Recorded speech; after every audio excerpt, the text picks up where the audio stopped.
तो नमस्कार साथियों, तो कैसे हैं आप लोग? आशा करता हूँ कि आप सभी जो है बिहार बोर्ड 2027 एग्ज़ाम की जो तैयारी है, वो बेहतर तरीके से कर रहे होंगे और उसी एग्ज़ाम को और बेहतर बनाने के लिए हम जो पढ़ रहे थे वो केमिस्ट्री का हमारा जो चैप्टर नंबर 1 था सॉलिड स्टेट में हम लोग क्या किए थे, कुछ जो है सॉलिड और सॉलिड के टाइप के बारे में हम लोग पढ़े थे। तो आज हम लोग क्या करेंगे, उन्हीं टाइपों को और भी जो है आगे जो है एक्सप्लेनेशन के साथ पढ़ेंगे, ठीक है? तो हम क्या करते हैं कि तो हम इसी को आगे बढ़ाते हुए हम लोग क्या करेंगे, कंटिन्यू करेंगे और इस सिलेबस को जो है वो पूरी तरीके से जो है वो पढ़ाया जाएगा। तो आप जो है हमारे चैनल से जुड़े रहें और साथ ही जो है हमें सपोर्ट करिए, क्योंकि हमें वीडियो बनाने में बहुत ज़्यादा मेहनत लगता है और साथ ही जब होता है क्या कि जब एक वीडियो बनाते हैं तो उस समय जो है शायद अगर माइक ऑफ हो गया, ठीक है, या समझो बहुत सारे जो है प्रॉब्लम जो है हो जाता है, जिसके कारण जो है वो वीडियो नहीं भी आ पाता है। तो इसलिए जो है आप हमारे चैनल को जो है एक बार सब्सक्राइब कर लीजिए और साथ ही जो है हमें भी सपोर्ट करिए और हम लोग जो है इस सिलेबस को जो पढ़ रहे थे उसी को कंटिन्यू करेंगे और साथ ही जो है वो पूरी तरीके से कवर करेंगे, ठीक है? चलिए, तो हम लोग सबसे पहले जो है पीछे हम लोग क्या-क्या पढ़े थे इसको एक बार हम लोग क्या करते हैं, एक बार देख लेते हैं, ठीक है? चलिए, तो सबसे पहले हम लोग जो है पहली वीडियो में जो है वो पूरे सिलेबस के बारे में हम लोग पूरे चर्चा कर चुके थे, ठीक है? पूरे सिलेबस के बारे में चर्चा कर चुके थे कि सिलेबस जो है वो केमिस्ट्री का सिलेबस जो है कौन-कौन चैप्टर पढ़ना होता है, कितने नंबर का क्वेश्चन आता है, इन सभी को हम लोग कवर कर चुके थे, ठीक है? उसके बाद जो है हम लोग पढ़े थे सॉलिड के बारे में, ठीक है? ठोस के बारे में हम लोग पढ़े थे कि ठोस क्या है, ठीक है? ठोस होता क्या है? ठोस के कुछ गुण होता है, ठोस के गुण के बारे में हमने पढ़ा था। जैसे होता है क्या, इंटरमॉलिक्यूलर फोर्स होता है, अवयवी कणों के मध्य, इन सभी के बारे में हमने पढ़ा था।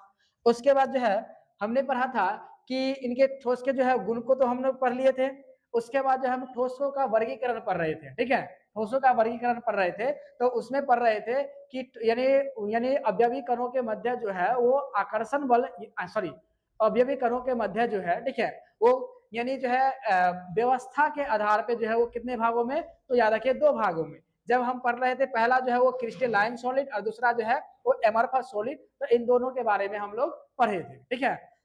तो हम लोग क्या पढ़े थे, यहाँ पे जो है अवयवी कणों की व्यवस्था आप देखिए कि अगर एक निश्चित ज्यामितीय आकृति बने, एक नियमित व्यवस्था बनता है तो उसे क्रिस्टलाइन सॉलिड कहा जाता है, जबकि इसमें एक नियमित व्यवस्था जो है वो क्या हुआ, बन ही नहीं रहा। इसलिए जो है हम लोग पढ़े थे क्या, अक्रिस्टलीय ठोस, ठीक है, यानी जिसको इंग्लिश में बोलते हैं एमरफस सॉलिड, ठीक है? आगे उसके बाद हम लोग पढ़े थे कि क्रिस्टलीय ठोस, ठीक है, जिसमें अवयवी कण क्या होता है, दीर्घक्रम परासी रूप में व्यवस्थित होता है, अभी जस्ट हमने पढ़ा। उसके बाद जो इसके एग्जाम्पल तो बहुत ज्यादा इंपॉर्टेंट है, तो इसको भी ध्यान में रखना है, हीरा, ग्रेफाइट, बर्फ, ठीक है, जो है सोडियम क्लोराइड, क्वार्ट्ज सिलिका, जिसको हम लोग शॉर्ट में ऑप्शन में रहेगा SiO2, और जो है कॉपर सल्फेट, और बहुत अधिकांश जितने भी धातु है वो सभी जो है क्रिस्टलीय ठोस के अंतर्गत आ जाता है। चलिए, उसके बाद हम लोग आगे पढ़े थे ये सब जो है क्रिस्टलीय ठोस का जो है डायमंड हो गया, ग्रेफाइट हो गया, ठीक है, इन सभी के बारे में जो है हम लोग पूरी चर्चा कर चुके थे। तो आप जो है पूरी वीडियो को जो है आप अगर इस वीडियो पर अगर नए हैं तो चैनल को सब्सक्राइब कर लीजिए। अगर ये वीडियो देख रहे हैं, अगर पिछली वीडियो आप नहीं देखे हैं तो उस वीडियो को एक बार जरूर से जरूर देख लीजिए, ठीक है? पूरे एक्सप्लेनेशन के साथ जो है वो पूरे एक एक टॉपिक को हम कवर किया गया है। उसके बाद जो है इनकी जो है सामान्य विशेषता या कहिए तो क्रिस्टलीय ठोस के गुण, क्रिस्टलीय के ठोस के गुण में हम लोग पहले पढ़े थे कि अवयवी कण जो है वो क्या, दीर्घक्रम राशि में। उसके बाद जो इसके जो गलनांक होता है वो क्या, नियत यानी सुस्पष्ट यानी फिक्स होता है, और पता चल रहा है कितने ताप पर ये क्या होगा, वो मतलब जो है गलेगा, ठीक है?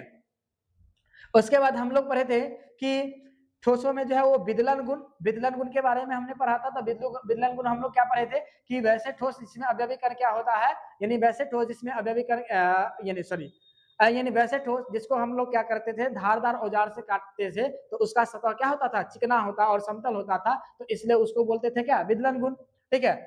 चलिए, उसके बाद जो है आगे जो है कि भौतिक गुण विषमदैशिक, ठीक है, यानी विषमदैशिक हम लोग पढ़े थे कि अवयवी कणों की जो व्यवस्था है वो भिन्न भिन्न दिशाओं में क्या होता है, भिन्न भिन्न होता है, हम बतलाए हुए थे, ठीक है? पूरे एक फिगर बना के क्रिस्टल सॉरी सोडियम क्लोराइड का एक क्रिस्टल बना के उसमें पूरे समझाए हुए हैं, तो आप जो उस वीडियो को जरूर देख लीजिए।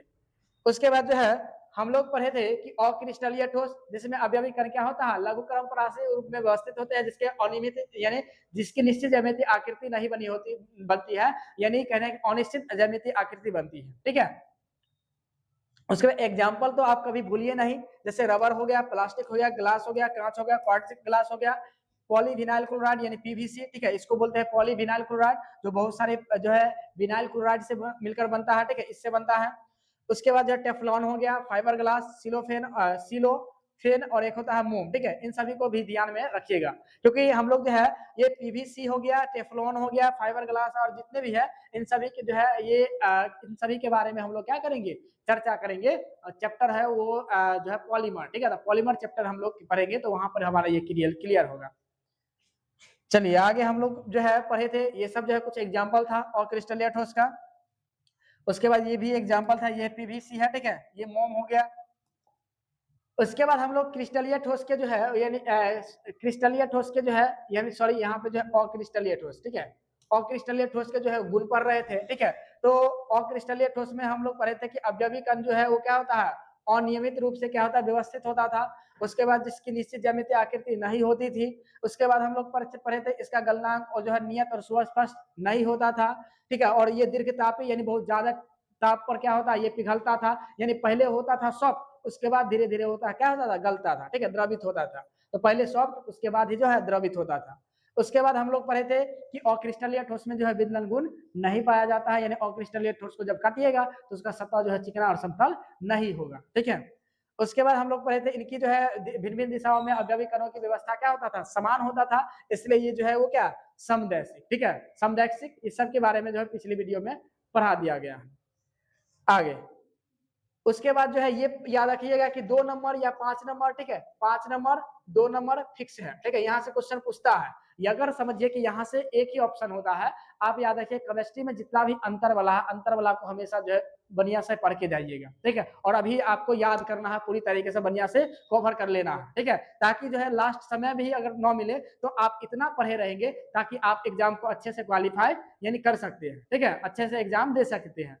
तो इसलिए जो है अभी ही आपके पास समय है, आप इतना मेहनत करिए ताकि जो है आपको अंत में जो है ज्यादा प्रेशर ना पड़े कि हमको जो बहुत ज्यादा पढ़ना है, ठीक है, यानी अब अभी से आप पढ़ते जाइएगा तो समय भी यानी आपका सिलेबस भी आसान होते जाएगा। और ऐसा समय आएगा जब जैसे अगर 2 दिन बचेगा, 1 दिन बचेगा, 1 महीना बचेगा, तो आप आसानी से जो है वो सभी को जो है वो कवर कर सकते हैं, क्योंकि आप पढ़े होंगे, अब पूरे बढ़िया से आपको आता है, ठीक है, तो बस एक बार जो है शुरू से अंत तक क्या करना है, पढ़ने की आवश्यकता है। चलिए, तो यहाँ पे याद रखिएगा कि यहाँ से क्वेश्चन जो है वो 2 मार्क्स में जो क्वेश्चन या तो अंतर पूछ दे, या तो 5 मार्क्स में क्वेश्चन पूछ दे, अंतर पूछ दे, या तो फिक्स है जो क्वेश्चन पूछता है कि 2 नंबर में एक डिफिनेशन पूछ देता है, ठीक है, डिफिनेशन पूछता ही है, उसके बाद एग्जाम्पल भी पूछ देता है। तो आपको जो है ये मौका है, ये फायदा है कि इसको याद करना बहुत जरूरी है, ठीक है। भले ही आप जो है कोई स्कूल का एग्जाम हो या टेस्ट एग्जाम हो, ठीक है, उस सब में ये क्वेश्चन रहेगा ही रहेगा, ठीक है, आप कहीं भी पढ़ रहे हैं, क्वेश्चन जब कोचिंग में टेस्ट होगा तो ये क्वेश्चन नहीं रहेगा तो हम मान ही नहीं सकते, ये क्वेश्चन जरूर ही रहेगा, ठीक है। और क्योंकि यही ये इसका जो है एक तो यहाँ ये टॉपिक हो गया, यानी ठोस में जो है एक हो गया इस दोनों के बीच अंतर सबसे ज्यादा इंपॉर्टेंट, और उसके बाद टाइप में जो है एक आता है कोवैलेंट सॉलिड यानी सहसंयोजक ठोस, या जिसको हम बोलते हैं नेटवर्क ठोस, ठीक है। चलिए, तो वही जब हम लोग गुण के बारे में पढ़े, वो गुण का जो जितना है सभी अंतर लिख दीजिए, सारा क्वेश्चन आपका जो है वो सॉल्व हो जाएगा, बन जाएगा। अगर 5 ना पूरे तो आप एग्जाम्पल, ठीक है, एग्जाम्पल बढ़ा दीजिए, 5 को पूर जाएगा। जैसे यहाँ पे हम तो पुरा चुके हैं, 5 4 हो गया, यहाँ लगभग या 8 के करीब करवा दिए, ठीक है, 8 करवा दिए इसलिए क्योंकि अगर आपको 8 नहीं याद होगा, कम से कम तो 4 5 को तो याद होगा, ठीक है, भले ही 8 नहीं याद होगा, 6 को याद होगा, 7 को याद होगा, या 5 को याद होगा, तो आपको 5 तो कंफर्म हो गया ना, ठीक है, तो इसको ध्यान में रखिएगा, ठीक है। उसके बाद जो है हम लोग पढ़ रहे थे यानी क्रिस्टलीय ठोस का वर्गीकरण, ठीक है, क्रिस्टलीय ठोस का हम लोग क्या करेंगे, वर्गीकरण भी पूरी तरीके से पढ़ेंगे, और यहाँ तो हम लोग क्या करेंगे, यहाँ से हमारा लगभग जो है वो टॉपिक क्या होता है, स्टार्ट होता है। पिछली वीडियो में हम जितना भी पढ़े उन सभी का जो है वो कवर हो गया, ठीक है। सबसे पहले याद रखिए क्रिस्टलीय ठोसों का जो वर्गीकरण किया गया है वो किस आधार पर, तो इतना याद रखिएगा कि अवयवी कणों के मध्य जो आकर्षण बल होता है, या अवयवी कण के एक दूसरे से जिस बल के कारण जुड़े होते हैं, उन्हीं बलों के आधार पर जो है आणविक बंधन के आधार पर जो है उनको 4 भागों में बांटा गया है, जिसमें एक आता है आयनिक सॉलिड, ठीक है, यहाँ पे आयनिक सॉलिड कर लीजिएगा, ठीक है, आयनिक सॉलिड। उसके बाद जो है यहाँ पे सहसंयोजक जिसको हम बोलते हैं कोवैलेंट सॉलिड, जिसको नेटवर्क सॉलिड, और ये बहुत ज्यादा इंपॉर्टेंट है, ठीक है, क्योंकि यहाँ से क्वेश्चन अगर इस टाइप में से क्वेश्चन पूछ देता है तो यही पूछ देता है सहसंयोजक ठोस या नेटवर्क ठोस, ठीक है। अगर याद रखिएगा कि अगर नेटवर्क लिख दे तो ये हिंदी में ही लिख देता है, ठीक है, नेटवर्क इंग्लिश है लेकिन इंग्लिश में और हिंदी दोनों में लिख देता है। तो आप याद रखिएगा कि अगर आपके एग्जाम में अगर क्वेश्चन अगर हिंदी में आपको न समझ में आए तो आप इंग्लिश देख लीजिएगा, अगर इंग्लिश ना समझ में आएगा तो हिंदी देख लीजिएगा, जरूर कोई ना कोई जो है आपको समझ में आ जाएगा। कोई नहीं आएगा समझ में तो क्वेश्चन ही छोड़ देना, ठीक है, बनेगा ही नहीं तो काहे बनाएगा, ठीक है, जो समय काहे बर्बाद। तो हम लोग क्या करें, अगले क्वेश्चन की ओर बढ़ेंगे, ठीक है। उसके बाद जो है एक आता है, याद रखिए, मेटेलिक सॉलिड, ठीक है। मेटेलिक सॉलिड कहने का मतलब है कि धात्विक ठोस, ठीक है, जो वैसे ठोस जो क्या होता है कि धातु धनायन से बना होता है, ठीक है, जैसे हम बतलाएंगे कि धातु धनायन किस प्रकार से जो किस प्रकार से क्रिस्टल का निर्माण होता है, ठीक है। उसके बाद जो है आणविक ठोस, ठीक है, जिसको हम बोलते हैं मॉलिक्यूलर सॉलिड, ठीक है, क्या बोलते हैं, मॉलिक्यूलर सॉलिड। उसके बाद हमारा जो पहला है, ठीक है, अब हम लोग यहाँ से पढ़ेंगे कि हम जो है जो आयनिक सॉलिड क्या होता है, मॉलिक्यूलर सॉलिड क्या होता है, मेटेलिक सॉलिड क्या होता है, कोवेलेंट या नेटवर्क सॉलिड क्या यानी किसे कहते हैं, यानी इन सभी ठोसों के मध्य जो है किस प्रकार का जो आणविक बंधन पाया जाता है, इसके बारे में हम लोग चर्चा करेंगे, ठीक है। चलिए यहाँ तक सभी को आप जो क्लियर हो गए, ठीक है। तो हम लोग क्या करेंगे, इसको आप जो है ध्यान पूर्वक से मेरी बातों को सुनिएगा, ठीक है, कि हम कहना क्या चाहते हैं, और जो है आप ध्यान से सुनिएगा तो आपको जो है लगेगा कि हाँ ये जो है मतलब जो अच्छे तरीके से वो चल रहा है, ठीक है। और साथ ही जो है, और याद रखिएगा कि आप कहीं भी पढ़िए, ठीक है, आप पढ़िए, कोई भी चैनल से पढ़िए, कहीं से कोचिंग संस्थान से पढ़िए, लेकिन पढ़िए, और साथ ही जो है आपको किताब देखने की बहुत जरूरत है, ठीक है, कि किताब आप देखते रहिएगा तभी आपको पता चलेगा कि कहाँ से जो है वो कहीं भी कोचिंग हो या कहीं भी ऑनलाइन हो कि कौन सा टॉपिक चल रहा है और कैसे चल रहा है, यानी बीच में जो छोड़ भी रहा है या नहीं, इस सब का जो है आपको अनुभव होगा, ठीक है। तो इसलिए जो है आपको जो है वो किताब भी थोड़ा बहुत देख लेना बहुत जरूरी है, ठीक है, क्योंकि अब समझिए कि हो सकता है कि कुछ ऐसा टॉपिक आ जाए बीच में जो है आपको जो है डिफिनेशन वाला है, डिफिनेशन करवा के बस छोड़ दिया जाएगा, और फिर पता चलेगा कि बीच का जो टॉपिक जो है न्यूमेरिकल क्वेश्चन आ जो है वो छोड़ दिया जाएगा, ठीक है। तो ऐसा नहीं है, याद रखिएगा कि हमेशा जो है आपको जो है क्या करना है कि किताब को देखते रहिएगा, किताब देखते रहिएगा तभी आपका जो सारा क्वेश्चन वो आसानी से बनते जाएगा, ठीक है। और जो है आपको भी पता चलेगा जो ये जो टॉपिक जो चल रहा है वो सीरियल वाइज चल रहा है। चलिए, तो यहाँ पे जो है सबसे पहले वैसे यानी आयनिक ठोस में याद है कि वैसे क्रिस्टलीय ठोस, यानी ये क्रिस्टलीय ठोस का प्रकार है, इसलिए हम यहाँ पे डिफिनेशन बनाएंगे वैसे क्रिस्टलीय ठोस जिसमें यानी आयन, ठीक है, जिसमें अब हो सकता है पर आयन जो है वो क्या होगा, जैसे आयन में आ जाएगा धनायन एवं ऋणायन, ठीक है, दो आयन, ठीक है, धनायन और ऋणायन एक दूसरे से प्रबल स्थिर वैद्युतिकी, जिसको हम इंग्लिश में बोलते हैं स्ट्रॉन्ग इलेक्ट्रोस्टैटिक्स फोर्स, जो 12th का जो है वो पहला चैप्टर है, यानी स्थिर वैद्युतिकी, तो उसके बारे में, ठीक है। तो यहाँ पे याद रखिएगा कि स्ट्रॉन्ग इलेक्ट्रोस्टैटिक्स फोर्स, ठीक है, यानी प्रबल स्थिर वैद्युतिकी बल के द्वारा क्या होता है, जुड़ा होता है। हमने बताया कि इसमें अवयवी कण जो है वो क्या आणविक बंधों के आधार पर बांटा गया है ठोसों को। तो यहाँ पे पहला आणविक बंध में क्या आ गया कि पहला आयनिक सॉलिड में जो होता है यानी स्ट्रॉन्ग इलेक्ट्रोस्टैटिक्स फोर्स से जुड़ा होता है अवयवी कण, ठीक है, जिसको हम हिंदी में बोलते हैं प्रबल स्थिर वैद्युतिकी बल, ठीक है। तो आप इसका डिफिनेशन याद रखिएगा, ठीक है, कि इसको हम बनाएंगे वैसे क्रिस्टलीय ठोस जिसमें अवयवी कण एक दूसरे से स्ट्रॉन्ग इलेक्ट्रोस्टैटिक फोर्स के द्वारा जुड़े होते हैं, तो उसे ही हम बोलेंगे क्या, याद रखिएगा कि आयनिक सॉलिड, ठीक है। और एग्जाम्पल तो आपको याद रखना ही पड़ेगा, ठीक है। एग्जाम्पल जैसे देखो यहाँ पे जो सोडियम क्लोराइड, ये सोडियम क्लोराइड किसमें टूटता है, तो Na+ और Cl- में टूटता है। उसके बाद जो है यहाँ पे जो है आ जाएगा क्या, KCl, ठीक है, KCl K+, ठीक है, उसके प्लस हो जाएगा, उसके बाद Cl- में टूटता है, K2SO4, ठीक है, यानी K2SO4, ठीक है, तो ये K2+ और जो है SO4 -2- में टूटता है, ठीक है। सीजियम क्लोराइड CaCl में टूटता है, सीजियम अलग क्लोरीन अलग हो जाता है। CaF यानी कैल्शियम फ्लोराइड, ये भी अलग, यानी आयन याद रखिए ZnS जिंक प्लस सल्फर हो जाता है।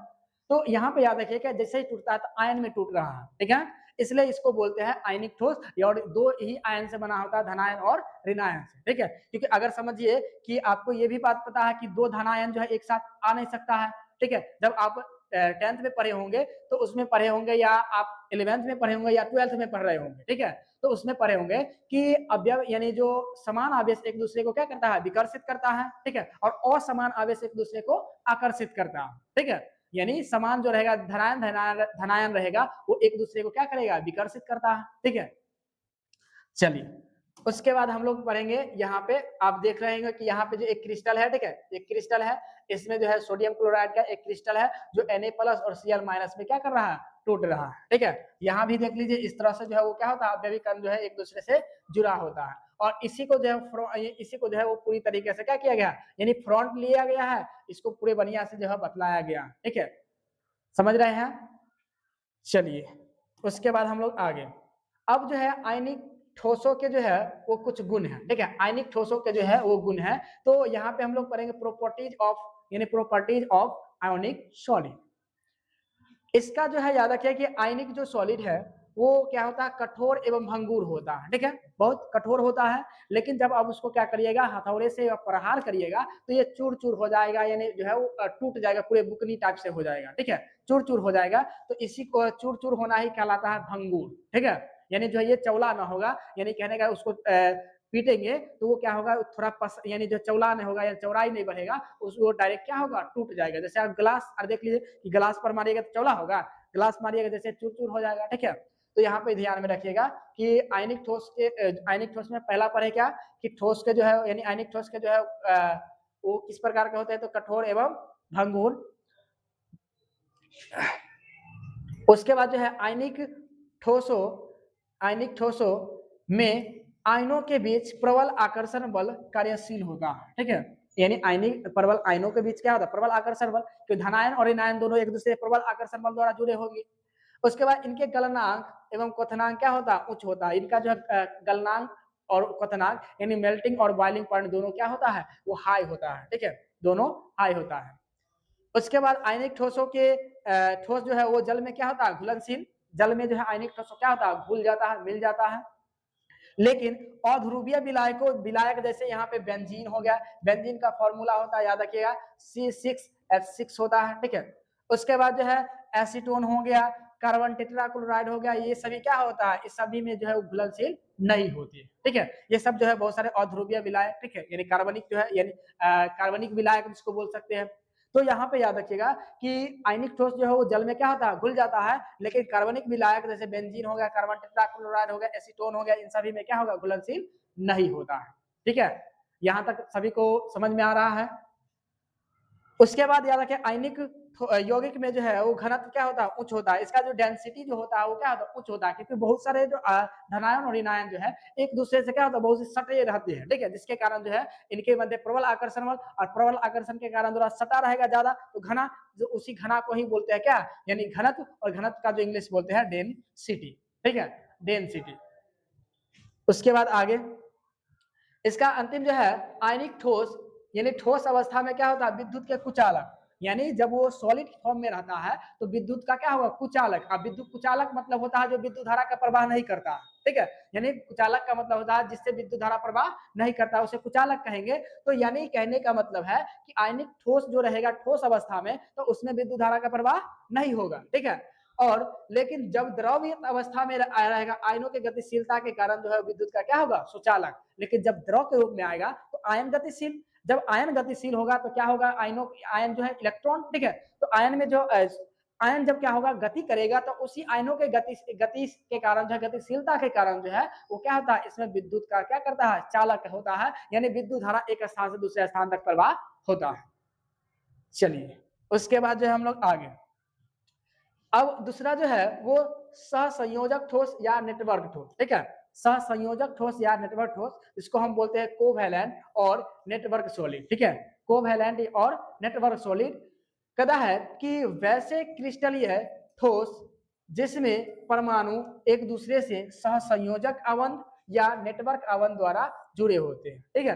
पहला में हमने पढ़ा कि आयनिक ठोस यानी इसमें अवयवीकरण क्या होता था, एक दूसरे से क्या होता था कि स्ट्रॉन्ग इलेक्ट्रोस्टैटिक फोर्स के द्वारा जुड़ा होता है। दूसरा हमने क्या पढ़ा कि इसमें जो है वो क्या था, सहसंयोजक, नाम से ही पता चलता है सहसंयोजक या नेटवर्क सॉलिड, ठीक है, तो इसमें अवयवी कणों के मध्य क्या होगा कि सहसंयोजक ठोस या नेटवर्क सहसंयोजक आबंध या नेटवर्क आबंध द्वारा क्या होगा, ये जुड़े रहेंगे। ठीक है, तो 2 हो गया। ठीक है, बस नाम से ही पता चलता है कि जिसमें अवयवी कण क्या होगा, सहसंयोजक ठोस या नेटवर्क ठोस द्वारा क्या होगा, या नेटवर्क आबंध द्वारा क्या होगा, वो जुड़ा रहेगा, तो उसे हम बोलेंगे क्या, सहसंयोजक ठोस। ठीक है, कोवैलेंट सॉलिड।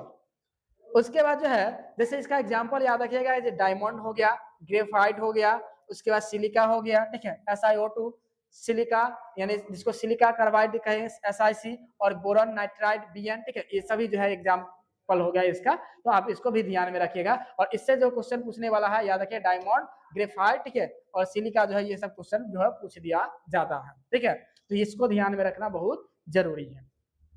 चलिए, यहां तक आप सभी को जो समझ में आ रहा है, तो हम लोग क्या करेंगे, आगे बढ़ेंगे। ठीक है, हम इसके गुण के बारे में हम लोग पहले चर्चा कर लेंगे, उसके बाद जो है अगले टॉपिक। देखिए यहाँ पे जो है कि ये अवयवी जो है, यहाँ पे इस प्रकार से जो है वो व्यवस्था होता है। ठीक है, इस प्रकार से जो है वो ये एक दूसरे से क्या होता है, गति में रहते हैं। ठीक है, व्यवस्था जो रहता है, तो इसको ध्यान में रखिएगा। ठीक है, उसके बाद जो है कोवैलेंट में यहाँ पे देखिए कि यहाँ पे जो है एक इस तरह से जो है वो क्या होगा, जुड़ा रहेगा। ठीक है, कोवैलेंट में जो है इस तरह से जुड़ता रहेगा। ठीक है, इस तरह से जो है वो यहाँ पे पहले दूर, फिर धीरे धीरे क्या होगा, नजदीक आते रहता है। ठीक है, नजदीक आएगा और धीरे धीरे क्या होता है, एक संपर्क में आ जाता है, यानी बहुत ही मतलब आकर्षण बल के द्वारा जो है वो क्या होता है, जुड़े होते हैं। ठीक है, आकर्षण बल में क्या, कौन सा बंध, तो नेटवर्क या कोवैलेंट बॉन्ड। ठीक है, चलिए उसके बाद जो है आगे है कि सहसंयोजक ठोसों के गुण। ठीक है, कोवैलेंट सॉलिड का जो है गुण के बारे में, तो पहला जो कहता है कि सहसंयोजक ठोस अत्यंत कठोर होते हैं, बहुत ज्यादा कठोर होता है। इसका गलनांक भी उच्च होता है, यानी जो है इसका जो है वो गलनांक क्या होगा, हाई। ठीक है, उसके बाद जो है सहसंयोजक ठोस में विद्युत का कुछ, यानी सहसंयोजक ठोस जो है वो क्या, विद्युत का कुचालक, क्योंकि इनमें जो है मुक्त इलेक्ट्रॉन नहीं पाया जाता है। ठीक है, क्योंकि अब जिसमें मुक्त इलेक्ट्रॉन नहीं पाया जाएगा, क्योंकि हम लोग जानते हैं कि इलेक्ट्रॉन के यानी निश्चित दिशा में प्रवाही विद्युत धारा कहलाता है, तो जब इलेक्ट्रॉन ही प्रवाह नहीं करेगा तो इसमें विद्युत धारा तो उत्पन्न होगा नहीं। ठीक है, चलिए उसके बाद इसका नोट यहाँ पे याद रखिए, ग्रेफाइट। ठीक है, यहाँ पे एक याद रखिए, इसका जो है यहाँ पे जो है ग्रेफाइट। ठीक है, क्या है, ग्रेफाइट। अब कहता है कि ग्रेफाइट इसका एग्जाम्पल है। ठीक है, लेकिन यहाँ पे याद रखिएगा कि ग्रेफाइट क्या है, एक अपवाद है। ठीक है, ग्रेफाइट एक अपवाद है।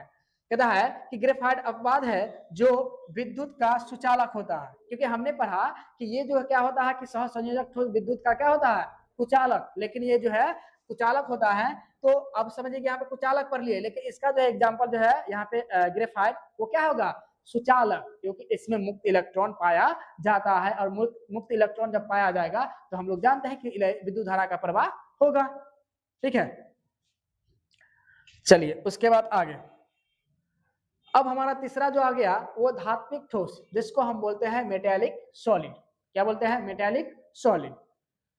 देखिए यहाँ पे कहता है कि वैसे क्रिस्टलीय ठोस जो धातु धरायन एवं इलेक्ट्रॉनों के समुद्र, यानी जिसको बोलते हैं सी ऑफ फ्री इलेक्ट्रॉन्स। ठीक है, जो क्या होगा, यानी जो है स्वतंत्र इलेक्ट्रॉनों के समुद्र से, धातु धनायन और स्वतंत्र इलेक्ट्रॉनों के समुद्र से बना होता है, अर्थात जिसको हम या तथा कह सकते हैं, जिसमें धात्विक बंध पाया जाता है। जब आपको इस तरह अगर न याद हो तो आप डायरेक्ट बोल सकते हैं कि वैसे क्रिस्टलीय ठोस जिसमें अवयवी कण एक दूसरे से क्या, धात्विक आबंध द्वारा जुड़े होते हैं, तो उसे बोलेंगे क्या, धात्विक ठोस। लेकिन अब इस तरह से अगर याद हो जाए तो और ज्यादा बेहतर होगा। ठीक है, आपका डिफिनेशन और भी ज्यादा बेहतर होगा, आपको समझ में आएगा कि धात्विक ठोस में जो है होता क्या है। और धात्विक ठोस में आपको पता है कि जो है धातु जो क्या करता है, इलेक्ट्रॉन को त्यागता है। ठीक है, तो यानी जो है धातु और इलेक्ट्रॉन जो है वो धातु पर जो चार्ज रहता है उसको क्या करता है, खत्म भी करता है। ठीक है, यानी जैसे अगर Na+ जो है अगर रहेगा तो उसमें एक इलेक्ट्रॉन कम, लेकिन अगर एक इलेक्ट्रॉन आकर जुड़ जाएगा तो क्या होगा, सोडियम। ठीक है, यानी Na।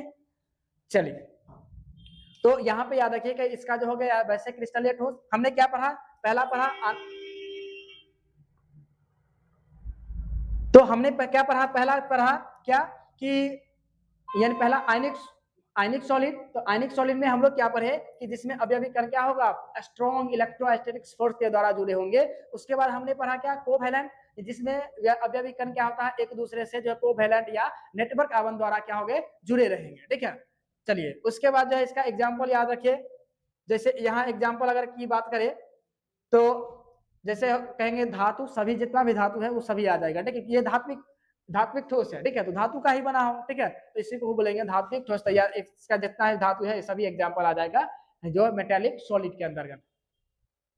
चलिए इसको देखते हैं कैसे जो है, कैसे धातु जो है इलेक्ट्रॉनों के समुद्र से मिलकर बना होता है।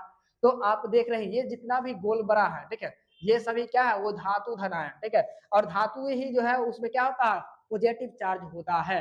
धातु ही इलेक्ट्रॉन को त्याग सकता है और धातु इलेक्ट्रॉन को त्याग नहीं सकता है, ठीक है, क्योंकि अधातु में जिसमें इलेक्ट्रॉन की कमी हो, ठीक है, इलेक्ट्रॉन की कमी, तो इलेक्ट्रॉन की जब उसमें कमी ही है तो और इलेक्ट्रॉन तो वो त्याग नहीं सकता है, ठीक है। इसलिए यहाँ पे याद रखिएगा ये जितना भी है क्या, धातु धनायन, और ये जितना भी माइनस चार्ज है ये सभी क्या है, इलेक्ट्रॉन। तो इस प्रकार से जो है वो क्या होता है कि धात्विक ठोस बना होता है, ठीक है, इस तरह से, इस प्रकार से बना होता है, ठीक है। देख लीजिए,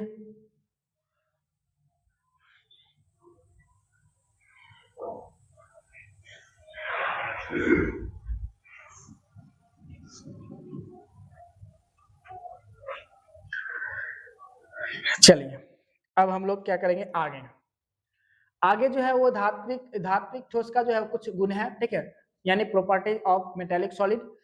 पहला जो है वो धात्विक, ठीक है, इसको धात्विक पढ़िए, ठीक है, धात्विक धात्विक धात्विक ठोसों में अवयवी कण धातु धनायन एवं मुक्त इलेक्ट्रॉनों यानी मुक्त इलेक्ट्रॉन होते हैं। यानी हमने पढ़ा कि धात्विक ठोस किससे बना होता है, धातु धनायन और इलेक्ट्रॉन। एक तो हमारा प्रॉपर्टी में ये आ गया कि जो धात्विक ठोस होते हैं वो क्या इलेक्ट्रॉन और धातु धनायन से मिलकर बना होता है। दूसरा जो है वो धात्विक ठोसों के जो है क्या, आघात वर्धनीय। आघात वर्धनीय मतलब समझ रहे हैं कि इसमें तन्य और तन्यता। आघात वर्धनीय मतलब आघात करके मार मार के उसको क्या करेंगे, जैसे ही उसको बहुत पीटेंगे तो वो चौला हो जाएगा पट्टी के रूप में, तो उसको आघात वर्धनीय। और तन्य का मतलब है जिसको हम तान कर क्या लंबी जो है तार बनाया जा सकता है, ठीक है। यहां तक सभी को समझ में आ रहा है। चलिए तो अगला कहता है कि इसके घनत्व जो है वो क्या होता है, उच्च होते हैं। इनका जो है डेंसिटी होता है क्या, वो हाई, ठीक है। उसका मुक्त गतिमान इलेक्ट्रॉनों के उपस्थिति के कारण ये क्या होगा, धात्विक ठोसों में जो है विशेष रूप से धात्विक चमक पाई जाती है। मुक्त इलेक्ट्रॉनों के कारण जो है वो धात्विक।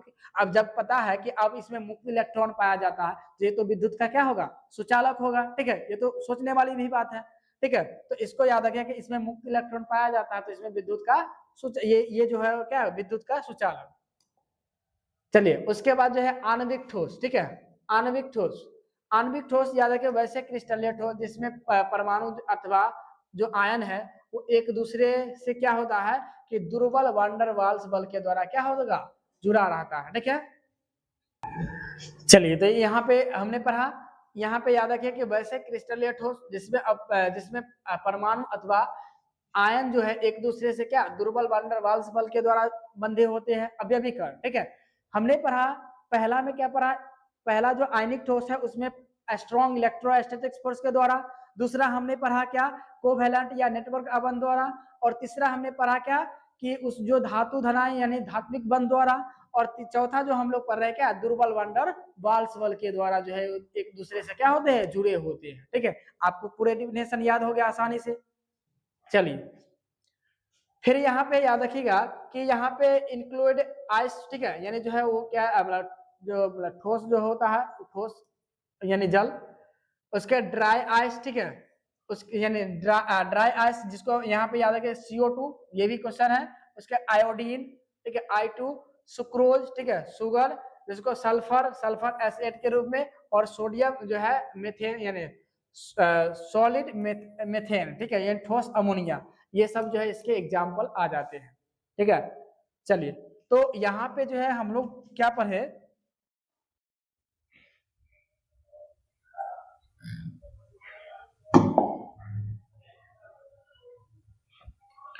चलिए तो हमने क्या पढ़ा कि ठोस जो है वो कितने प्रकार के, वो चार, ठीक है, चार में हमने पढ़ा कि पहला जो है, ठीक है, पहला जो ठोस है वो उसमें कौन सा बंध पाया गया, तो यहाँ पे हमने पढ़ा क्या, स्ट्रॉन्ग, ठीक है, पहला हमने पढ़ा स्ट्रॉन्ग इलेक्ट्रोस्टैटिक्स फोर्स, उसके बाद जो है दूसरा में हमने पढ़ा क्या, नेटवर्क या दूसरा बोलेंगे क्या, कोवैलेंट। उसके बाद हमने तीसरा क्या पढ़ा, हमने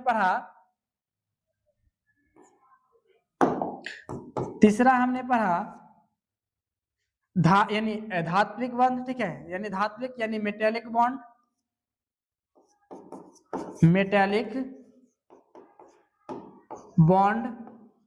और चौथा हमने पढ़ा कि वीक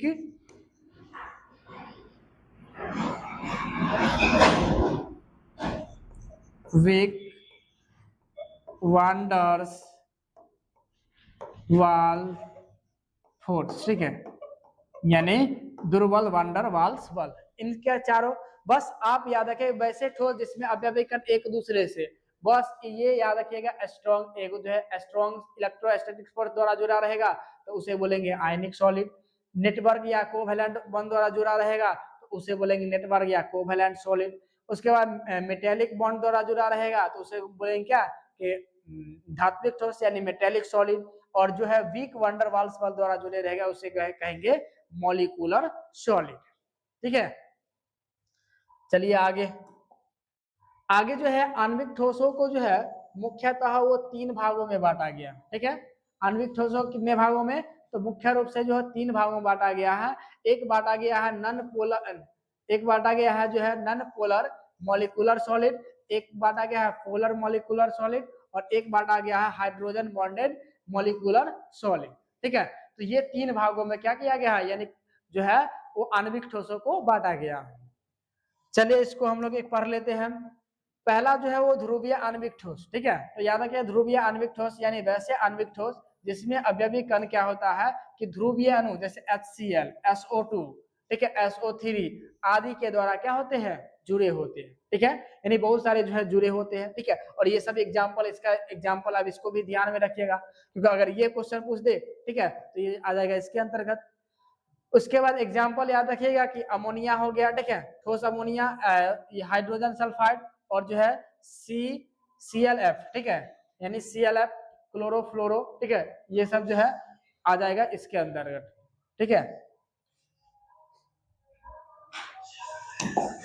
उसके बाद जो है इसके कुछ जो है पॉइंट है याद रखिएगा, इसमें अवयवी कण जो है एक दूसरे से जो है द्विध्रुव यानी डाइपोल फोर्स के द्वारा जुड़े होते हैं। तो ऑब्जेक्टिव क्वेश्चन भी पूछ सकता है कि ध्रुवीय आणविक ठोस में जो है अवयवी कण किस बल के द्वारा जुड़ा होते हैं, तो याद रखिएगा कि डाइपोल फोर्स, ठीक है, द्विध्रुव बल। उसके बाद जो है इसके गलनांक एवं क्वथनांक जो है क्या अध्रुवीय आणविक ठोस की तुलना में अधिक होगा, ठीक है, यानी जो इस गलनांक और क्वथनांक होगा वो अध्रुवीय से क्या होगा, अधिक, अध्रुवीय से अधिक। और ये कमरे के ताप पर जो है प्राय क्या होता है, द्रव में गैसीय अवस्था में पाए जाते हैं, ठीक है, द्रव या गैसीय अवस्था में। अब देखिए कि अध्रुवीय में अध्रुवीय अणु द्वारा जुड़े होंगे, ठीक है। फिर कहता है कि आगे जो है मुलायम एवं विद्युत के कुचालक होते हैं, ठीक है, अध्रुवीय अणु जो है वो क्या विद्युत के कुचालक मुलायम होते हैं। अध्रुवीय आणविक ठोस में याद रखिएगा नॉन पोलर मॉलिक्यूलर सॉलिड में कहता है वैसे आणविक ठोस जिसमें अवयवी कण क्या होगा, अध्रुवीय अणु, जैसे अगर कहे H2, ठीक है, H2N2, इसको याद रखिए कि यहाँ पे जो है नहीं हो पाया था, तो इसलिए H2N2 O2 Cl2 और I2, ठीक है, इन सभी के जो है आदि से द्वारा क्या होता है, जुड़े रहते हैं, ठीक है, इन सभी को। जैसे एग्जांपल CO2 CCl4 CH4, अगर एग्जांपल में H2 दे दे तब पर भी याद है कि अध्रुवीय N2 भी दे दे, O2 दे दे, Cl2 दे दे, I2 दे दे, ये सभी जो है इसके एग्जांपल हो जाएंगे। चलिए इसके बाद हम लोग और कुछ देख लेते हैं। इसमें जो है अवयवी कण का है एक दूसरे से क्या प्रकीर्णन बल या लंदन बल के द्वारा जुड़ा होता है। हमने ध्रुवीय में पढ़े कि डाइपोल फोर्स के द्वारा जुड़े होते हैं, और ध्रुवीय में क्या प्रकीर्णन बल या जिसको बोलते हैं लंदन बल, ठीक है। इसके गलनांक एवं क्वथनांक क्या होंगे, कम होंगे, ठीक है, क्योंकि ध्रुवीय से यानी जो है ध्रुवीय से यानी इनका जो गलनांक ध्रुवीय से कम, और जो है ध्रुवीय का जो था क्या अध्रुवीय से ज्यादा। ये भी याद रखिएगा विद्युत का जो है वो क्या यानी मुलायम होते हैं, लेकिन ये भी विद्युत का क्या होता है कुचालक होते हैं। तो बस यहाँ ये हो गया, ठीक है। उसके बाद जो है हम आगे जो पढ़ेंगे, एक जो पढ़ेंगे हाइड्रोजन बॉन्डेड, ठीक है, हाइड्रोजन, ठीक है, हाइड्रोजन बॉन्डेड यानी हाइड्रोजन बॉन्ड मॉलिक्यूलर सॉलिड, ठीक है, मॉलिक्यूलर सॉलिड, इसके बारे में याद रखिएगा। तो इसमें याद रखिएगा वैसे ठोस जिसमें यानी वैसे आणविक ठोस जिसमें अवयवी कण क्या होता है कि यानी हाइड्रोजन बंध के द्वारा क्या होता है, एक दूसरे से जुड़े होते हैं, हाइड्रोजन बंध, ठीक है। जैसे अगर कहे H2O, ठीक है, H2O, ये सब याद रखिएगा। H2O जो है वो इसमें हाइड्रोजन बॉन्ड पाया जाता है, इसलिए यहाँ पे याद रखिएगा इसको, हाइड्रोजन बॉन्डेड यानी वैसे आणविक ठोस जिसमें अवयवी कण एक दूसरे से हाइड्रोजन आबंध के द्वारा जुड़े होते हैं। जैसे यहाँ पे एग्जांपल H2O देख लीजिए, ठीक है। तो यहाँ पर से जो है हमारा जो है वो सॉलिड का जो है वो टॉपिक खत्म होता है। सॉलिड के बारे में हमने पढ़ लिया, इसके टाइप के बारे में पढ़ लिया। अब हम लोग जो है वो क्या करेंगे, क्रिस्टल की ओर बढ़ेंगे। क्रिस्टल डिफेक्ट से डिफेक्ट तो लास्ट में है, लेकिन जो है फिलहाल के लिए हम लोग जो क्या करेंगे कि सबसे पहले क्रिस्टल के बारे में जानेंगे और साथ ही जो है यूनिट सेल के बारे में जानेंगे। यूनिट सेल में का हिंदी होता है, यूनिट सेल में याद रखिएगा, यूनिट सेल का मतलब होता है क्या, इकाई सेल, ठीक है, इकाई सेल। और यहाँ से भी क्वेश्चन पूछा ही जाता है, ठीक है। तो इस टॉपिक को हम लोग अगले दिन कवर करेंगे। इकाई सेल होता क्या है, इसके प्रकार के बारे में हम लोग चर्चा करेंगे, एक एक चीज के बारे में हम लोग जानेंगे और साथ ही जो है 3 डायमेंशनल फिगर जो है हम बनाएंगे और उसमें आपको समझाएंगे कि किस तरह से जो है ये अवयवी कणों की व्यवस्था होता है, कहाँ कहाँ पर उपस्थित होता है, ठीक है। किसे हम बोलेंगे इकाई सेल किसे कहेंगे, इकाई सेल का जो है कितने भागों में बांटा गया है, किस आधार पर बांटा गया है, अब इकाई सेल के अंदर कितना प्रकार है, इसको भी हम लोग कवर करेंगे। तो उसी को हम लोग अगले वीडियो में कवर करेंगे। तो आज के लिए इतना ही, मिलते हैं अगले क्लास में, तब तक के लिए जय हिंद और जय भारत।